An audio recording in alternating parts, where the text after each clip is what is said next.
If you're just joining us, a few weeks ago I did a test to see if putting tape on a cut made a cleaner cut with less tear out. And when I did it on this double-sided melamine, of course the top, because we did it on the table saw, nice clean cuts, which we would expect. But when we looked at the back, which is where we would put the tape, because that's where the tear out would be, and we used frog tape and we used blue masking tape. And in fact, the frog tape was actually a tiny bit worse, but the blue tape there was no difference between the blue tape and no tape. But today, because a number of people wondered, well, what happens if we do it on real wood? Today, we're going to do exactly that. Before we get started on the next test, I want to go over something one more time with you. When you're on the table saw, the good side of the wood, your best side, always wants to be up because the blade is going to be driving down into the wood right here.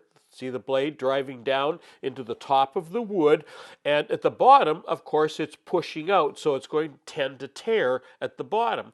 Now, the opposite is true on a circular saw, sliding miter, and chop saws. They all operate the same way. In that case, the good side of the wood wants to be down because, look at this, the blades on a circular saw are driving up.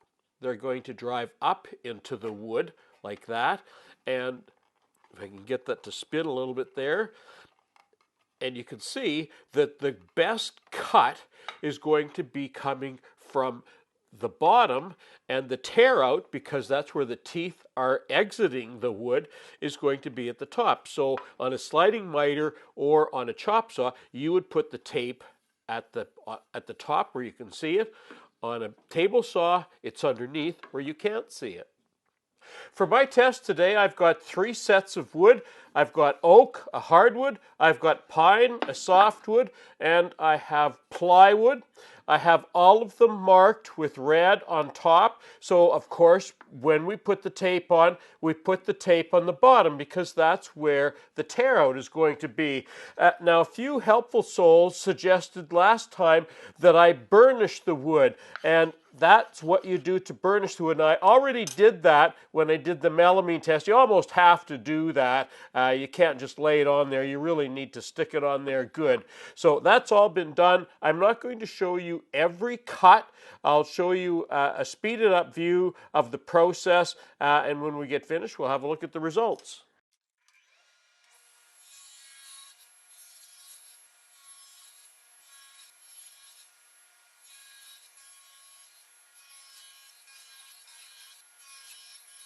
Okay, so let's have a look at our results now.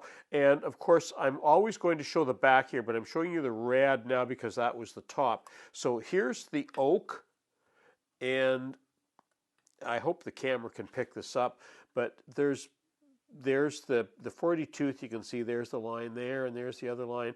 And there's virtually no difference. There's a tiny bit of tear out in both of them, not a ton, and it's very hard to see. There's really no difference between the tape line, which is there, and the no tape line. Let's move on to the pine. Was the second one. Of course, we're looking at the back now, and you can tell by the grain. And again, not too much tear out at all, but really no appreciable difference. You can see the 90 tooth. Now, we're not comparing blades here, remember. The 90 tooth is clean no matter what, whether there's tape or not. So, but the 40 tooth, you can see they're pretty much identical. And the plywood, there's the plywood. And you can see with the tape, lots of tear out along that line. No tape, lots of tear out as well. And the 90 tooth, it's clean on both. And now we'll go to the ripping of the hardwood. This is the oak, and there's the 40 tooth. And it's really hard to see, but there's chipping out all the way along here. As I say, it's kind of hard to see. I don't know if you can see that or not. and that's with no tape. That's with tape. With no tape, again, it's hard to see, but there's ripping all the way along there that you can see. The glue line rip. It's actually a nice clean all the way along on both with tape and without tape. Let's go along to the pine, and again, hard to tell. I can see with my naked eye there's chipping out there with the tape, and with no tape, maybe you can see it. It's pretty rough along there, so it's chipping out with no tape, chipping out with tape. And the glue line rip, again, with no tape, it's nice and clean, or with tape, and with no tape, it's the same. So there's really no difference on the glue line rip. And last, we're looking at the plywood and the 40 tooth. Again, you can see even on ripping, it's chipping out along with tape. With no tape, it continues to chip out. Compared to the glue line rip with tape, it's a straight line. There's virtually nothing there. Same with the no tape. It really doesn't make any difference with the glue line rip whether there's tape or not. So now all the details of this will be on WoodWorkWeb, so you'll be able to see real tight shots of that. I'll put good quality pictures up there. Well, that concludes my second and final video to see if masking tape can give us better cuts with less tear out. In this case, we did hardwood and softwood and plywood. We did cross-cutting, we did ripping, and we got exactly the same results as we did with the double-sided melamine. And the results are that masking tape really makes no difference at all. And you know, when you think about it, it would be an awful lot to expect masking tape to do very much, if anything. You know, all it is it's just paper with a little bit of glue on it. You can easily rip it with your fingers. So, you know, to expect it to do very much would be pretty hopeful.